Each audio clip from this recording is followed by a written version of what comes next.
Hello and welcome to this week's edition of Newsgram. Human beings are flawed. It's our nature. We screw up, but we are evolving. At least I like to think so. However, there are times when I look back on the things that have happened in history and I want to say, well, thank God we don't do that anymore. But then I look at the things that we still do and I wonder, when are we ever going to learn? Here's an example. We used to buy and sell people in an open marketplace. It was called slavery, and it has been abolished. That's a good thing. Some would say we still sell people. It's just called sex trafficking. And there are those who would say we still own people, just in more clever ways. And they would be right. We used to burn people at the stake who were accused of witchcraft. And we don't do that anymore. We are flawed, but we are improving, and we have a long way to go. War, for example, that's a big one. We've done it throughout history, and we just keep doing it, even when we know there's a better way. Mass shootings, they've gone from infrequent to frequent, and we can't seem to find a way to stop them. We rape, we murder, and torture each other in the name of religion. I've never understood that one. All that being said, I do believe it's a better world in many ways than it used to be. But it's far from a utopia. I do believe that it is the best time in human history to be alive. But we still do things that make it absolutely miserable. And it begs the question, when will we ever learn?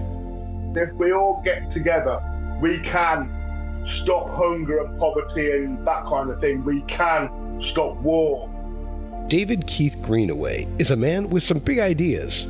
He's more passionate than I am about trying to make the world a better place. He wants to help advance our society, and he has set out to make a difference. The whole underlying meaning of my works are to try and bring the earth to a utopian form of nature in ourselves rather than the conflict and, is attrition the right word? Sure, attrition is a great word.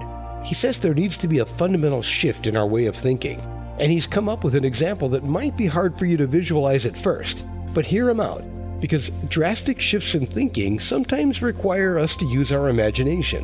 This might sound a little bit quirky or a little bit daft, but it is the truth, because on the other side, or in some people call it heaven, it's like on the other side, I would say.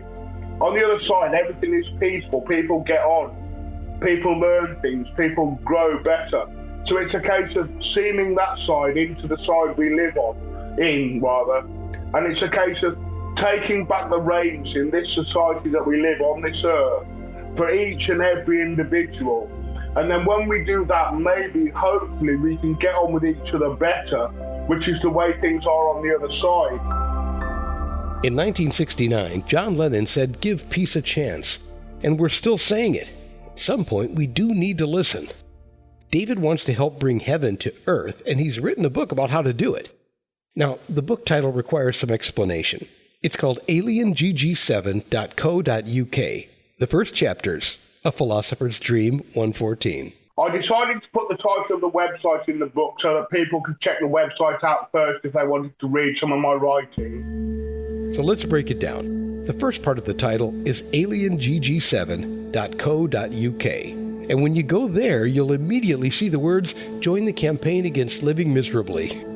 As far as the rest of the title is concerned, the first chapters is because it's the first parts of the transcript of the website. Then A Philosopher's Dream is what I imagine my idea to be. I gave my book to a local person that lives near me who is quite well read in philosophy and psychology. And after he'd read the book, he actually agreed with me that it is a sort of philosopher's dream, what I'm putting forward. And then 114, that is me taking a step in the tongue-in-cheek direction, because there have been 113 books of God. Apparently, I was told by a person of the Muslim faith, and I'm putting mine forward as 114 if nobody else comes forward with such a book to place in that position.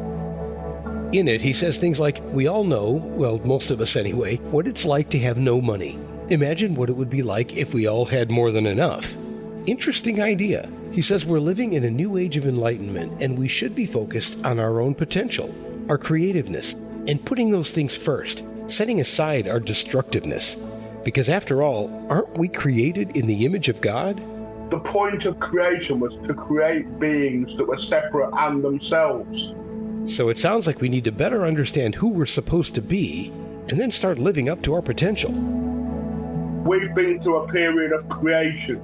It's like if you can imagine, say, 2,000 years ago, our brains and the facilities that we had were a lot simpler. Various religions and one thing and another, wars, conflicts, people's imaginations, they've brought us to the point we are in the present day.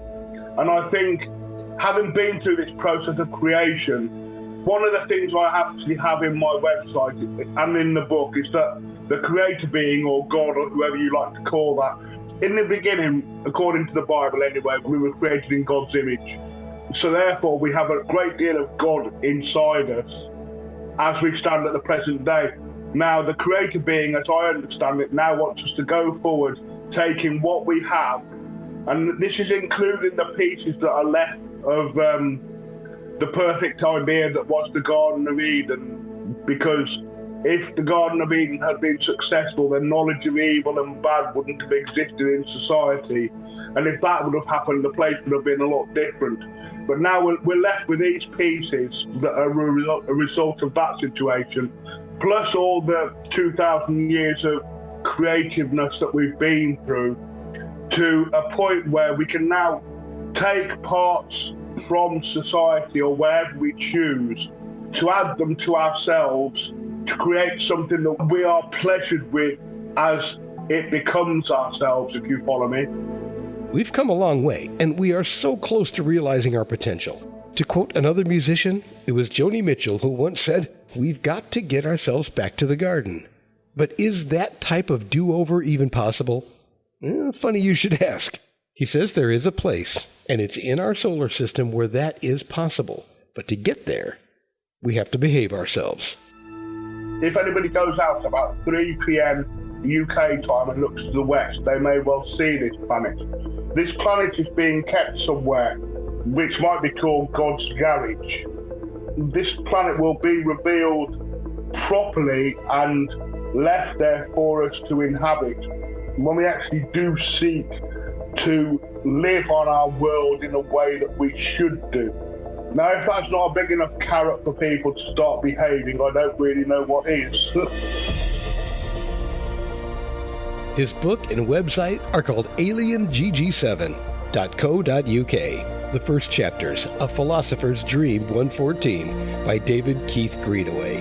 David says if you'd like to see a fairer world, take a look at this publication. It's a financial key, a spiritual key, and a new prayer.